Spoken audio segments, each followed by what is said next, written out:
Bien, toutes les évolutions, qu'elles aient été mineures ou majeures, dans le cadre de la JDCHE, elles ont toutes été basées sur le feedback des participants, qu'ils aient orateurs, présentateurs, participants. Et donc, on est passé d'une journée des chercheurs qui était très ciblée au niveau des thématiques et qui tentait à croiser des regards, à des journées où on ne croisait plus vraiment le regard, mais on rassemblait des experts entre eux.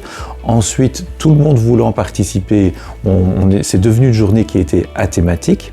Du coup, toutes les thématiques, tous les sujets pouvaient être traités, ce qui est quand même un fameux casse-tête pour organiser le programme. Ensuite, ça manquait peut-être un peu de rigueur selon les évaluations et donc on a professionnalisé cela en utilisant des critères d'évaluation et non plus des critères d'éligibilité, ce qui a conduit à la création d'un comité scientifique composé de membres externes, une lecture en double aveugle, etc. Et puis on nous a demandé aussi d'accroître la visibilité d'une telle journée. Et donc il y a eu des émissions très régulièrement à la radio dans le cadre de la première avec Madame Adenmersch, Les Éclaireurs. Et depuis maintenant, dans sa 3e édition, la publication d'actes de colloques.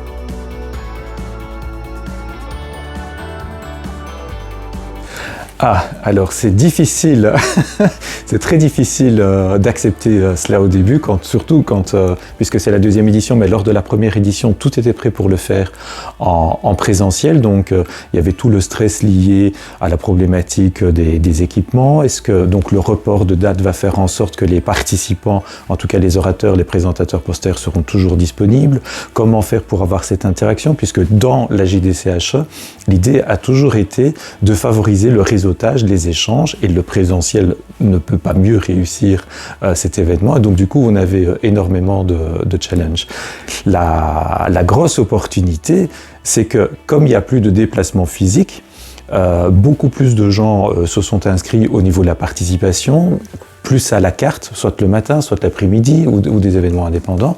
Et du coup, on est arrivé cette année à 275 participants, ce qui est extraordinaire.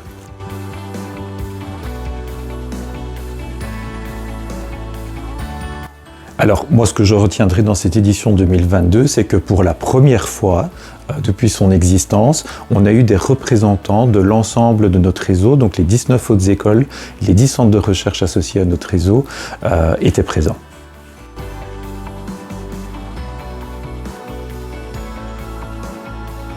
Dans ces différentes missions, nous avons également la mission de réseautage, se faire rencontrer les chercheurs entre eux. Et donc on a plusieurs opportunités de le faire, dans des petits comités tels des meetings Cinera, tels le speed networking entre chercheurs de hautes écoles, encore appelé le SNECHE, ou tout simplement cette JDCHE qui est le seul événement qui permet à tous les chercheurs de toutes les hautes écoles, de tous les centres de recherche associés à notre réseau, de toutes les disciplines, à pouvoir en un seul lieu se rencontrer, discuter, échanger, découvrir, partager, créer des nouvelles collaborations.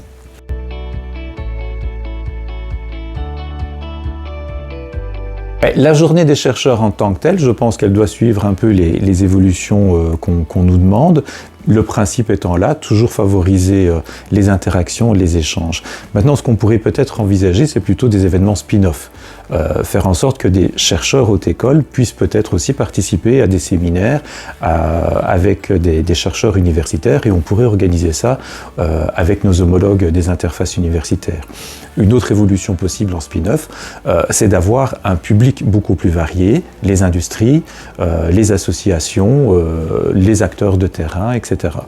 Enfin, quoi qu'il en soit, le monde des possibles est infini, et nous, Cinera, ce que nous allons faire, c'est accompagner les enseignants-chercheurs dans leur souhait d'évolution de cette journée.